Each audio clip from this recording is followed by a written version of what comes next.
couple more days left. Just a couple more days left with the cone up, and now the sharks have entered the water because they smell the blood. Good morning, everybody, and Merry Christmas to you all, or whatever you celebrate. I hope you're having a great day. I've had a great day so far. Lots of presents, both getting a lot of presents and giving a lot of presents, which is really fun. And you know, when I was a kid, like when you're a kid and everybody told you like, oh, you know, giving presents is better than getting the presents. And in your head, you're like, well, that's bullshit, right? As a little kid, because you love getting presents. But the older I get, I really do like seeing people's reactions, especially like, you know, younger family members and everything. So it's pretty cool. And again, like I said, hope you guys are having a wonderful holiday. Moving on from that, the Trail Boss is still here. Thank you to Whitmore Auto Group and my buddy Matt Beaver. If you want one, by the way, if you want a Trail Boss or any new truck, they just got in a whole bunch of new they just got a whole like truckload of new trucks delivered to the dealership. Buy yourself a great Christmas present this holiday season if you want.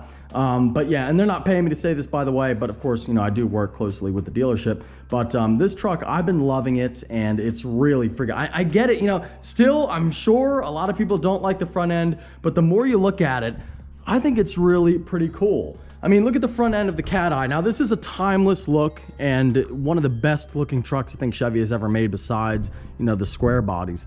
But I mean, I think that looks pretty cool in its own way. You know, the side, yeah, the mirror and the window line looks a little Toyota-ish, I get that. But the front end, I'm really warming up to it. And I think more people will as well, especially when you look at like the new Fords and the new Dodges. They ain't too great looking either. So it's really like picking the lesser of evils. Now, I'm not sure what I am going to title this video. Where are my keys? I'm not sure what I am going to title this upload, but I'm sure it will have something to do with the truck because we got some Duramax updates for you. I did get brand new axles on both sides, as you can see, 3500 upgraded axles. And I also I had a little bit of a problem here with my truck being aligned, and I couldn't quite get it to be aligned, and the steering felt a little bit loose, which I kind of felt was just normal. You know, it was kind of degrading for a while. It's a 14-year-old truck. I'm running gigantic wheels and tires on it, so I felt like, you know, it was my fault. But the steering, what ended up being the problem was the center link bar, as you can see here, that was actually bent. So I don't know when that bent. I don't know how long it's been that way, but that was bent. So I got a brand new heavy duty one from PPE to match the tie rods. And now that should be good. I should have no more problems. So just a little bit more beefing up on the front end. Now, as for the inside of the truck, finally, I have replaced the odometer. So we now once again have a working odometer in the truck, as you can see. And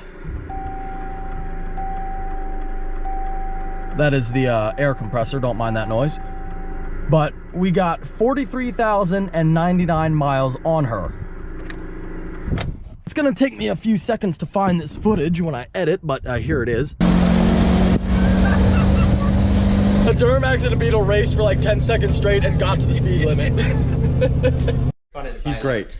He's great. So Parker, if you can't tell, I now have less miles on the truck than I did before. Now, how did I do that? Well, I simply ordered a new gauge cluster, and you put in the mileage you want, and they ship it to you with that mileage already, you know, in the truck. In other words, the odometer is programmed into the whole cluster, and then you install the cluster, and there you go. That's it. It's a very simple install. Really, I kind of just did this as a joke at first because it tells you to put in your mileage and everything for the truck and your VIN number and all that stuff. And I don't know what the VIN has to do with the mileage or the gauge cluster, unless that's just how they figure out, you know, what gauge cluster to make.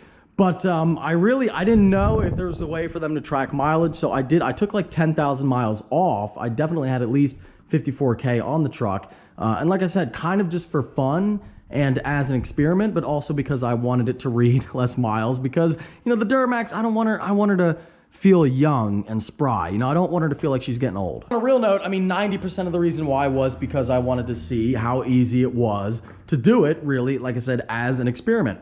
And let me tell you, if you don't know, it is insanely easy to reset the mileage on this truck. And I didn't know it was this easy. I mean, all I did, like I said, I ordered the gauge cluster, put in my VIN, put the mileage I wanted, and it showed up with exactly what I put it as. So, you know, I don't know if they use the VIN to go back and check any records. I doubt they do. You know, it's a company that makes the cluster. I doubt they do any research. So you can put, you could put 0 if you wanted. I have to say, it's pretty crazy because if you have a truck with like no service records and, the person didn't like keep up with it every year and they didn't like register it, and you could get away with dropping your miles a lot. Now, a lot of people are going to say, well, Mike, that's illegal. You committed a big felony and you're going to go to jail. Well, that's not really true. You can do this. It's totally legal. You can make the miles on your car whatever you want. You just can't sell it under the assumption that those are the real miles. So a lot of people, odometers break all the time. People don't know the mileage on vehicles. People reset them. People buy new clusters. You just have to disclose that. I could make my truck 0 if I wanted to. There's a lot of people like that were terrified it was a big crime.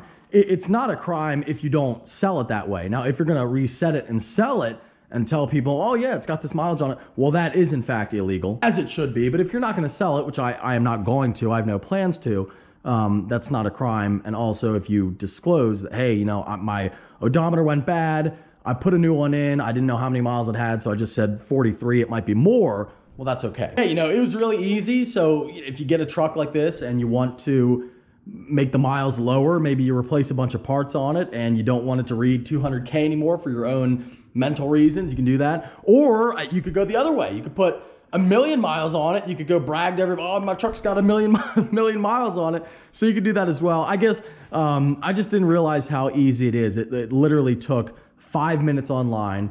The company is Dorman. I'll put a link down below and you can get whatever the hell you want put on it. And now my gauge cluster works, my truck is aligned, the steering is much better and a little bit tighter, and that is a Duramax update for you. By the way, if you do not follow me on Instagram, definitely do so now. That would be a wonderful Christmas present from you guys to me if you're feeling warm-hearted. I did talk about my other trucks that I had before the Duramax, which a lot of people might not know about. My 1992, the truck that I used to make my first ever YouTube video on the Street Speed channel, and my 06 gasser. Anyway, there you go. In an upload about a month ago, I did say I was going to reset the mileage, and I figured out how to do it. That being said, right now it's like 11 o'clock, and the Drag Times versus Demonology race is going live at 2 p.m. If you haven't seen that yet by the time this video goes up, definitely check it out. I'm going to put in a clip right here when I edit.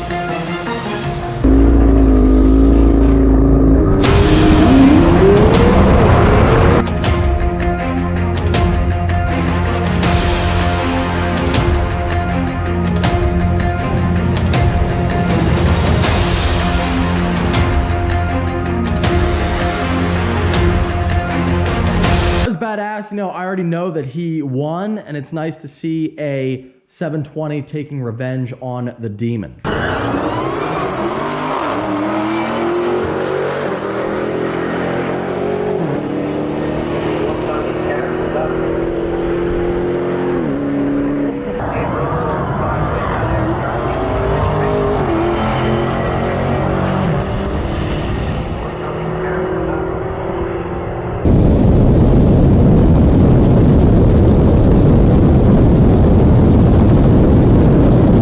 So when I raced him at the call-out event in Maple Grove, he was running like 9.8s consistently. And to my knowledge, a stock demon has not ever run 9s, and definitely not the 9.6 they claim. I've never seen a video of a stock demon running anything in the 9s, whereas Brooks, which I haven't run my 720 in the 9 stock, I now ran a 979 after it was tuned. But, Brooks is a really, really good driver. Like an expert driver. And I would love to actually get him in my car to see if he could run. He ran a 9.4 something in a tuned 720. And I'd love to get him in mine and see what, this car could do. And this is a bold statement, but I think if you had the right temperature, the right conditions, the right air quality, and the right tune on a 720, I think you could run 8s in one. I think the mile per hour is there. There's multiple ones running over 150 miles per hour in the quarter, and I think you could do it. We'll see. I believe he lives in Florida, so we'll see. Maybe I can link up with him when I go down for the Wanna Go Fast half-mile shootout with Rob Spaghetti. That's about all I got for you. A little update on the Duramax and some 720 action. Hope you enjoyed. Once again, happy holidays. Take care and have a great night.